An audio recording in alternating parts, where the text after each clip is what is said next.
Good evening and welcome to the Channel Studios here in London with your international news around the world in 5. Fresh efforts are underway to evacuate civilians trapped by Russian forces in the Ukrainian city of Mariupol. The port city, which had a pre-war population of more than 400,000 people, has been a strategic focus of Russia's invasion of Ukraine that began 5 weeks ago and has suffered near constant bombardment. Nearly 5,000 people have been killed. Як і не сталася евакуація з міста Маріуполя. Ukrainian Deputy Prime Minister Erno Vereshchuk said a convoy of 45 Ukrainian buses was on its way to the besieged southern city. Earlier, the Russian Defense Ministry said the United Nations Refugee Agency and the Red Cross would assist in the evacuation. Meanwhile, Ukraine has recaptured Trostyanets, where fighting has reduced the town to ruins. Over the past week, Ukrainian forces have recaptured several towns and villages on the outskirts of Kyiv.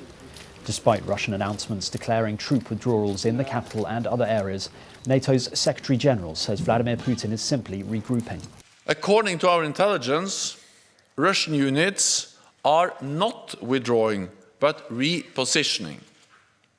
Russia is trying to regroup, resupply, and reinforce its offensive in the Donbas region. At the same time, Russia maintains pressure on Kiev and other cities.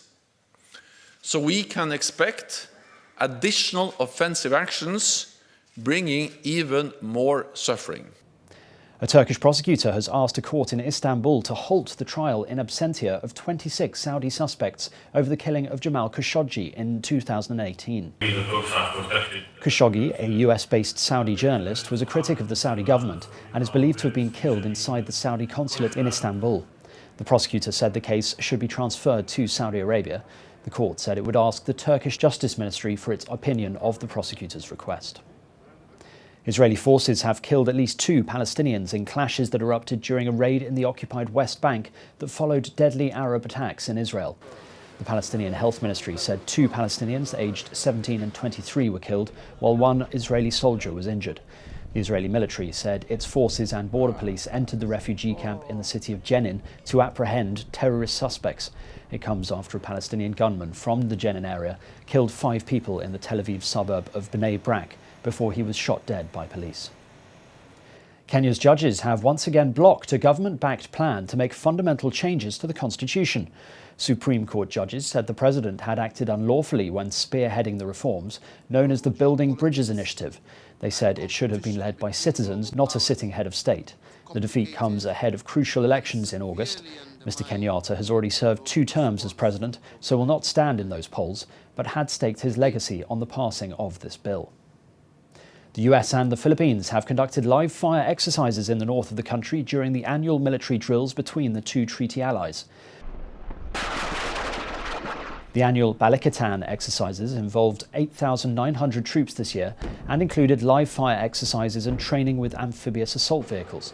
In the past, President Rodrigo Duterte has scaled back some earlier war games with the United States to pursue warmer ties with China. But last year, he withdrew a threat to scrap a 2-decade-old pact governing the presence of US troops in the Southeast Asian country. Chinese President Xi Jinping has called for neighbouring countries to support Afghanistan at the 3rd Foreign Ministers' meeting in East China's Anhui province. In a message to a gathering of representatives from Afghanistan, China, Russia, Pakistan and several other countries, Xi said Afghanistan was in urgent need of development. Representatives from the countries also discussed the economic and humanitarian crisis facing the country. And finally, Bruce Willis is to retire from his acting career after being diagnosed with aphasia, a disease that his family say is impacting his cognitive abilities. The 67-year-old, who achieved initial fame for the 1980s comedy drama TV series Moonlighting before he became the tough guy action hero who shouted "Yippee-ki-yay" in 5 Die Hard films, has appeared in about 100 films across his 4-decade career, winning acclaim for roles in Pulp Fiction and The Sixth Sense. Willis has won 1 Golden Globe Award and 2 Emmys. And that's your international news around the world in 5. Now back to the Channel Studios in Lagos.